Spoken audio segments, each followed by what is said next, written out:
Okay, this is the part two of the editing exercise.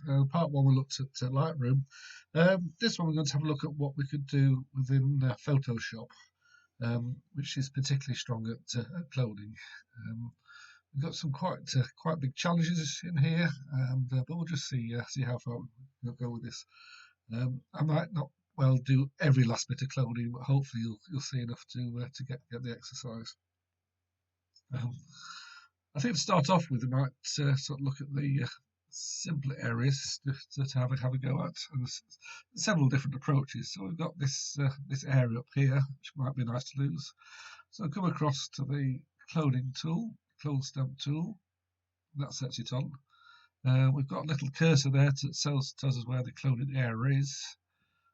Also, if we go up here, we've got the size of the cloning brush in pixels. Also, we've got the hardness. And if I just whistle this along to the right, that will make a difference about whether it had a hard edge or a soft edge. And generally speaking, when you're cloning, you want a nice soft edge, and so do it multiple times. Okay, if you want to change the size of that, you can do it up here, or you can press the square brackets on your keyboard to make it small or large. I tend to press the square brackets so I can just change the size on the fly. So I might want to get rid of this piece up here. So I'm looking for a similar sort of area, so around there. I take my cursor over the area I want to copy, press the Alt key, hold that down.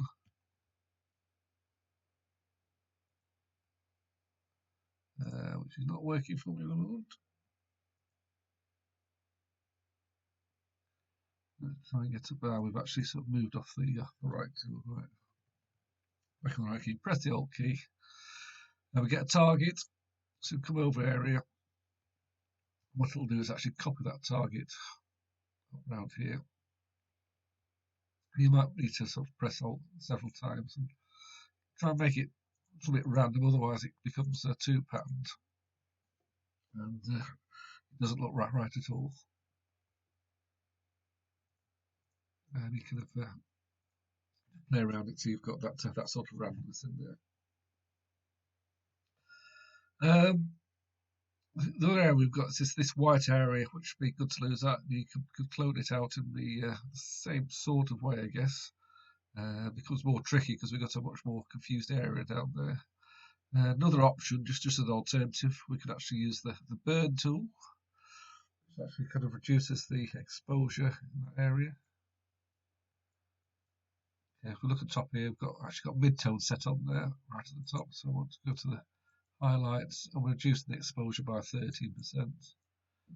can just darken that down a little bit, but as you can see, you can go too far with this. Control Z will do that for me, so you can take it down a little bit. That's a lot. So maybe the way to get rid of that would be through cloning. Let's go through. And it can be helpful if you zoom into an area to get that sorted out. I don't for this exercise because I don't want this video to become overlong. I don't think I'm going to actually clone that out. But you'll see from the other cloning exercises of this little bit of grass that's sticking out the side, which is a bit annoying. Take that down. Press the Alt key. Somewhere just above it around there, and we can come down there.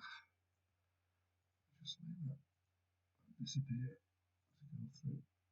There's another little bit of the clone out there. Now I think the more offensive bit was this. There's actually bits of grass over here. I think what I'd say is if you're setting out to do this sort of photography, it's always worth considering at the time you're taking photograph of doing a little bit of gardening, because that's going to save you a lot of frustration in Photoshop later on. And there are some places where it actually gets quite tricky to fix it in Photoshop. And this is actually one of them, but we'll have a go at it, see what happens. So I might start off with this area here. Looks like I've got a little beastie on there. But, so let's take the brush size down again. We're still in the cloning tool, but this is harder now because we haven't got this randomized background. We've actually got this patterned area, so unless a pattern matches up, we might run into trouble with this. But, Just have a little look closer. If you see stripes like this, you kind of need to try and follow them. So it kind of repeats the pattern. And then we've got the wet area there. So it's kind of working. So go through it. So far it's convincing. But you can't do it one hit. You have to do it little bits and pieces. Just gently work your way through it. Now the trickiest areas are the kind of where you come to the edges between the foreground and background. So clearly I can come up here and sort this out a little bit. I'm going to come back to that, so we'll just do a little bit more down here. This piece here should be, oops.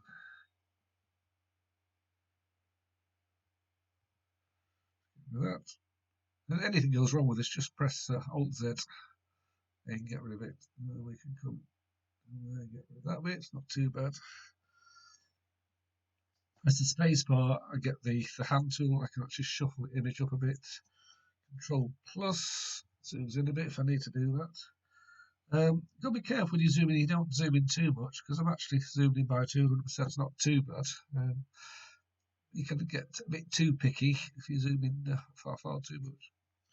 Right, let's do a bit more cloning on this area. Down here, and hopefully with being zoomed in now you can actually start to see the softness of the brush. Okay, so now we need to start to deal with these edges. Well, this edge up here is not too problematic. And I probably need to have a smaller brush on now. Slow that down. Just bit by bit. Going out, so you've got to take a well, that's not too bad, is it? That's working quite well. But here we've actually got two petals crossing over themselves, so it's so much harder. We'll see what we can do with this. I might go in Alt, come down here, just try and find that line. This line come up here. And just gradually bit by bit. So I've got to, it's hard because you've kind of got to recreate the edge that's there. Sometimes you don't always have the right information. So a good thing to do is we've got an obvious edge like this and go Alt right on the edge, and then I can just go up and down just to try and get it lined up. So go through and come down from it. You can see I'm having to go in all sorts of different directions here to try and get this remade. Go through. So I mean, it doesn't look perfect from this distance, but Control 0 will take you out from a distance. If you look at this fairly superficially, you probably want to see that clone going in there. So I've got that first flower head done. Control plus to go back into 200%. Back up to the top here. Now we need to tighten this little bit up here. So the more blurry and confused an image is, the better chance of you succeeding. It's where you've got a very structured image, it becomes harder. Once again, so Alt, try and find that edge. And we'll just kind of go over this. You kind of, where you can just really try to match nearby colours and, as I said, trying to rebuild the leaf.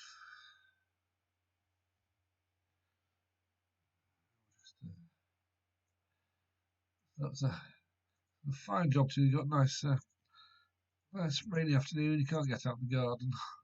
At least you can mess about with your flowers virtually and try and make that perfect bloom. So I'm going to tidy up that area.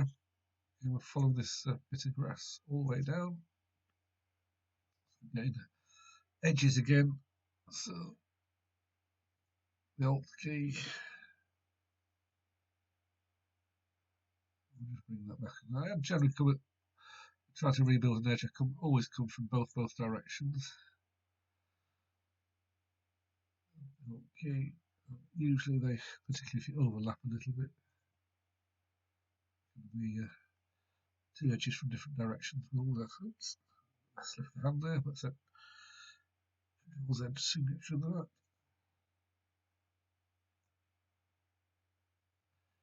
Sometimes your problem is you kind of try to copy from close areas, and you can actually come within the circumference of it. We've got that little bit in there. Just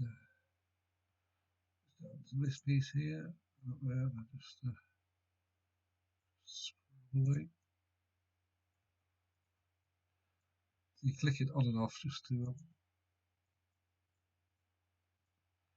soften it up a bit. Right, so we'll try and come down this bottom edge here. It's a little bit tricky there. We haven't got much space to work with. So that's where you probably have to come down to a smaller cursor. Just gradually just build it up. Okay, come from the other direction. There.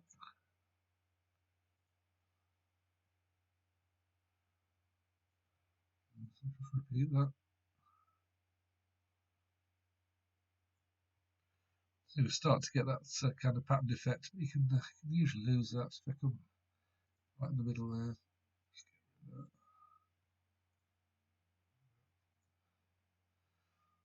Always being aware not to get too detailed on this, because we're in at 200%. So would you really see it when we're actually zoomed out to its proper scale?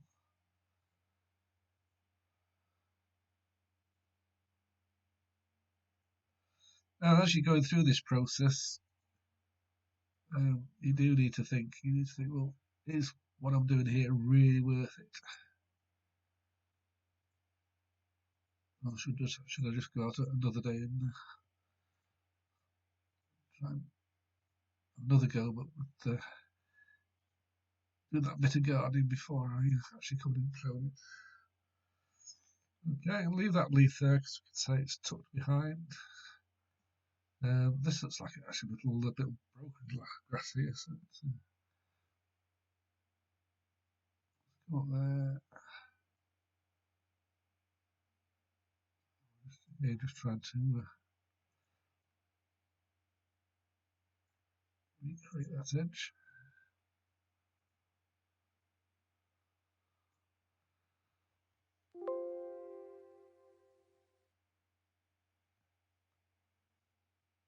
Oh, we needed that.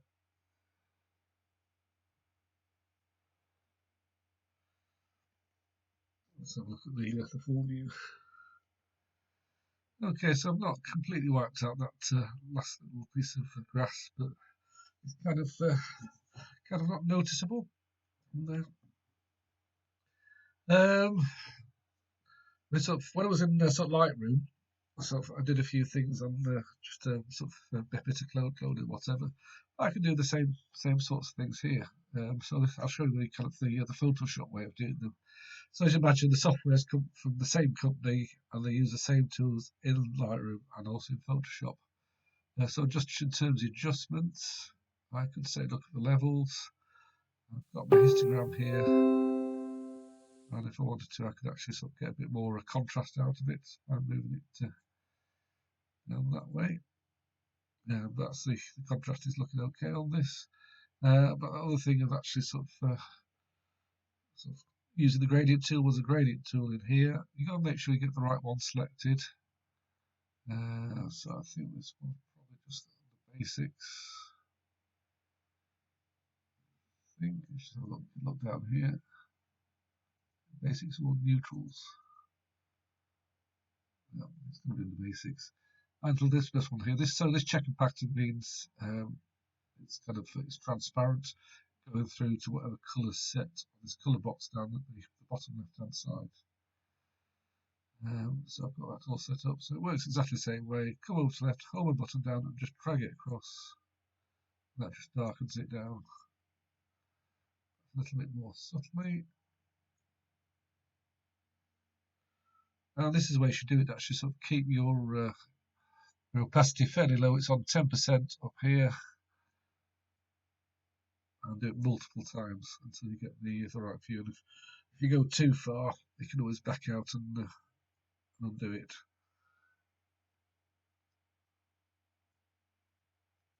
So I'll just take it down there. Okay, if there was anything you didn't like on this, you wanted to backtrack, you have the history tool. You can switch the history tool on by going to Window and just clicking history on here, and then you should find it's remembered all the moves that you've made, and you can literally just get rid of those. There's a trash can down here. You just want to get rid of that last one, just drag it into that trash can. Last gradient will disappear. But you can also get rid of some intermediate steps as well by doing it exactly the same way. Okay, and that's ready for saving off.